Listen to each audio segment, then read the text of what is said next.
Assalamualaikum warahmatullahi wabarakatuh, saudaraku seiman. Ali bin Abi Thalib dilahirkan di Mekah, daerah Hejaz, Jazirah Arab, pada tanggal 13 Rajab. Menurut sejarawan, Ali dilahirkan 10 tahun sebelum dimulainya kenabian Rasulullah, sekitar tahun 599 Masehi atau 600 perkiraan.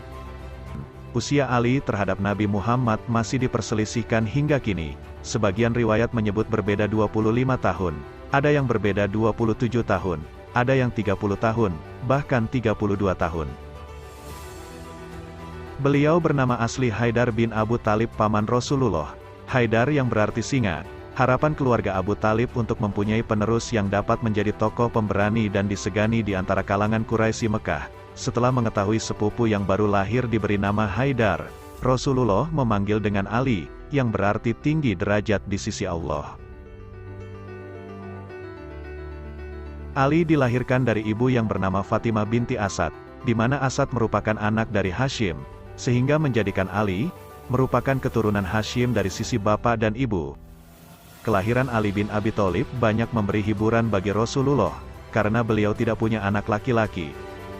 Uzur dan fakirnya keluarga Abu Thalib memberi kesempatan bagi Rasulullah bersama istri beliau Khadijah, untuk mengasuh Ali dan menjadikannya putra angkat. Hal ini sekaligus untuk membalas jasa kepada Abu Thalib, yang telah mengasuh Rasulullah sejak beliau kecil hingga dewasa, sehingga sedari kecil, Ali sudah bersama dengan Rasulullah. Ali dilahirkan dalam Ka'bah pada 23 tahun sebelum hijrah, dan mempunyai nama kecil Haidarah. Ia baru menginjak usia 10 tahun ketika Rasulullah menerima wahyu yang pertama. Sejak kecil, Ali telah menunjukkan pemikirannya yang kritis dan brilian, kesederhanaan, kerendah hatian, ketenangan, dan kecerdasan dari kehidupan Ali yang bersumber dari Al-Quran dan wawasan yang luas, membuatnya menempati posisi istimewa di antara para sahabat Rasulullah yang lainnya. Kedekatan Ali dengan keluarga Rasulullah semakin erat ketika ia menikah dengan putri bungsu Rasulullah, yaitu Fatimah. Ketika Rasulullah masih hidup, Ali bin Abi Thalib telah memberikan saham terbesar demi tersebarnya Islam. Di antara sumbangan terbesar itu adalah kesediaannya menggantikan Rasulullah tidur di kamarnya untuk mengelabui para pengepung yang ingin membunuh Rasulullah, dengan risiko apapun, termasuk kemungkinan dibunuh. Ali bersedia menanggung akibatnya. Dengan cara itu, Rasulullah dan Abu Bakar aman bersembunyi di Gua Sur selama beberapa hari, dan selanjutnya meneruskan hijrah ke Madinah. Itu bukan satu-satunya bukti keberanian Ali. Ketika Perang Badar akan meletus, kaum Quraisy mengeluarkan 3 jagoan perangnya, yaitu Utbah bin Rabi'ah, Syaibah bin Rabi'ah, dan Walid bin Utbah. Dengan segala keberaniannya, Ali bin Abi Thalib, Ubaidah bin Harits, dan Hamzah bin Abdul Muthalib maju ke medan laga untuk menerima tantangan perang tanding dari pihak Quraisy itu, dan tanpa kesulitan yang berarti ia berhasil membunuh Walid bin Utbah, musuhnya. Hamzah juga berhasil membunuh Syaibah, sedangkan Ubaidah terputus kakinya disambar senjata Utbah. Ali dan Hamzah segera melompat menyerang Utbah, sehingga ia tewas di tangan 2 jagoan Islam itu.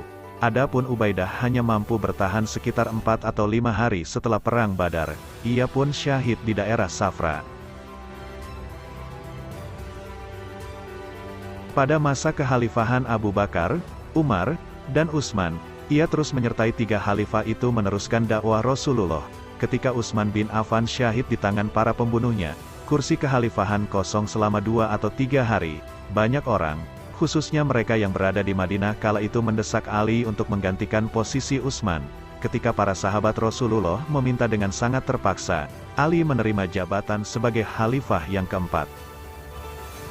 Sepeninggal Utsman, Ali bin Abi Thalib menanggung beban yang cukup berat. Di satu pihak, ia harus membersihkan para penjilat yang selama ini mempengaruhi Utsman. Di satu sisi, ia juga harus menuntut tuntas kasus pembunuhan Khalifah Utsman. Khalifah Ali benar-benar dihadapkan pada permasalahan besar.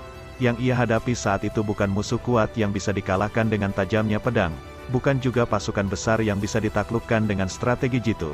Tetapi, benar-benar permasalahan pelik. Di tengah segala permasalahan itu, akhirnya Ali memutuskan untuk memulai penataan pemerintahan baru yang bermasa depan cerah. Namun, usahanya membuat penyegaran di pemerintahan, dengan memberhentikan seluruh gubernur yang pernah diangkat Utsman, malah memicu konflik baru.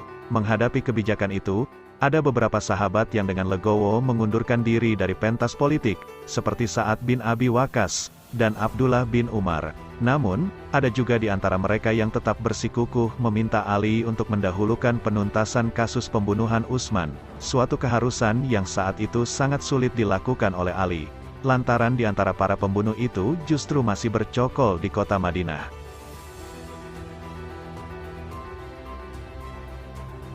Beberapa sahabat seperti Ahnaf bin Qais At-Tamimi memahami kebijakan Ali bin Abi Thalib. Menurutnya, tindakan pembunuhan terhadap Utsman bin Affan jelas perbuatan jahat yang harus ditindak. Tetapi, suasana kala itu yang sangat eksplosif, sangat tidak memungkinkan bagi Khalifah Ali untuk mengambil tindakan tegas. Pada saat yang sama, Ahnaf mencium adanya gelagat orang ketiga yang menghendaki terjadinya pertikaian. Atas dasar itu, ia berusaha mencegah agar tidak terjadi pertempuran. Namun usahanya gagal. Di akhir negosiasinya dengan Ali bin Abi Thalib, ia sempat memberikan pilihan, "Aku berperang di pihakmu, atau aku mencegah 10.000 pedang tertuju kepadamu?" tanya Ahnaf. Menghadapi tawaran itu, dengan bijak Khalifah Ali menjawab, "Cegahlah 10.000 pedang terhadapku." Dengan jawaban itu, Ahnaf memutuskan untuk menjauhkan diri bersama 10.000 pasukannya. Ia tidak sampai hati menghadapkan senjata terhadap Ummul Mukminin, Aisyah. Sebaliknya, Aisyah juga tidak mungkin mengangkat senjata untuk memerangi sepupu Rasulullah, Ali bin Abi Thalib.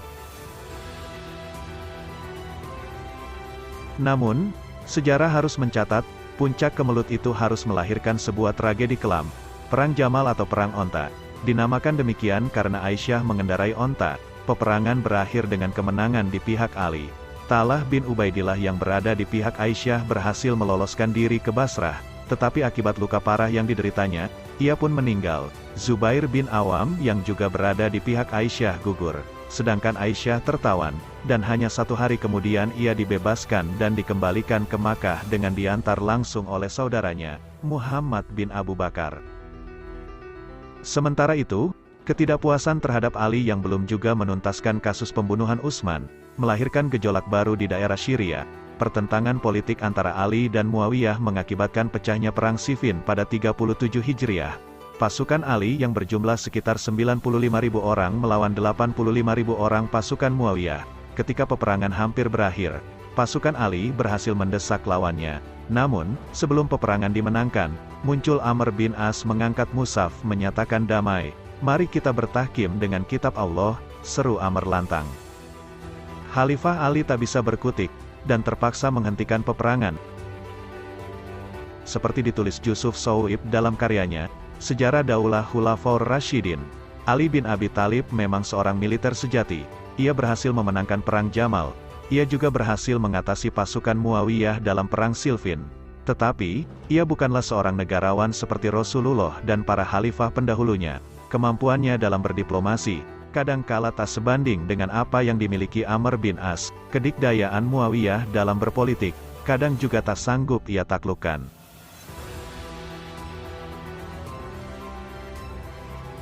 Akibat tindakan Ali menghentikan serangan, pasukannya pecah menjadi 3 bagian, yaitu kelompok Syiah yang dengan segala risiko dan pemahaman mereka tetap mendukungnya, kelompok Murji'ah yang menyatakan mengundurkan diri, dan kelompok Khawarij yang memisahkan diri serta menyatakan tidak senang dengan tindakan Ali. Kelompok ketiga inilah yang akhirnya memberontak dan menyatakan ketidaksetujuannya dengan Ali sebagai khalifah, Muawiyah sebagai penguasa Syria, dan Amr bin As sebagai penguasa Mesir. Mereka berencana untuk membunuh ketiga pemimpin itu dalam waktu bersamaan. Untuk mewujudkan rencana itu, mereka menyuruh Abdurrahman bin Muljam untuk membunuh Ali bin Abi Thalib di Kufah. Amr bin Bakar bertugas membunuh Amr bin As di Mesir. Hujai bin Abdillah ditugaskan membunuh Muawiyah di Damaskus. Ketiganya sepakat untuk membunuh para sahabat itu pada waktu yang sama, yaitu 17 Ramadan 40 Hijriah. Hujai tidak berhasil membunuh Muawiyah lantaran dijaga ketat oleh pengawal. Bahkan, ia sendiri tertangkap dan dihukum mati. Sedangkan Amr bin Bakar tanpa sengaja membunuh Harijah bin Habitat yang dikiranya adalah Amr bin As. Saat itu Amr bin As sedang sakit sehingga yang menggantikannya sebagai imam adalah Harijah. Akibat perbuatannya membunuh Harijah dan bermaksud menghabisi Amr, orang Khawarij itu dihukum mati. Adapun Abdurrahman bin Muljam, tidak mendapatkan kesulitan melaksanakan tugasnya, sebab, Khalifah Ali tak pernah punya pengawal pribadi. Ia hidup seperti rakyat biasa. Pagi itu, ketika sedang menuju Masjid Agung di Kufah, ia diserang Abdurrahman bin Muljam. Akibat menderita luka yang cukup parah, Khalifah Ali meninggal pada 19 Ramadan 40 Hijriah dalam usia 63 tahun. Syahidnya Ali bin Abi Thalib menandai berakhirnya era Khulafaur Rasyidin. Ali memiliki 8 istri setelah meninggalnya Fatimah Az-Zahra, dan memiliki keseluruhan 36 orang anak. 2 anak laki-lakinya yang terkenal, lahir dari Fatimah putri Rasulullah, adalah Hasan dan Husain. Keturunan Ali melalui Fatimah dikenal dengan Syarif atau Sayyid, yang merupakan gelar kehormatan dalam bahasa Arab. Syarif berarti bangsawan dan Sayyid berarti tuan. Menurut riwayat, Ali bin Abi Thalib memiliki 36 orang anak, yang terdiri dari 18 anak laki-laki, dan 18 anak perempuan. Sampai saat ini keturunan itu masih tersebar, dan dikenal dengan Alawiyin atau Alawiyah. Sampai saat ini keturunan Ali bin Abi Thalib kerap digelari Sayyid.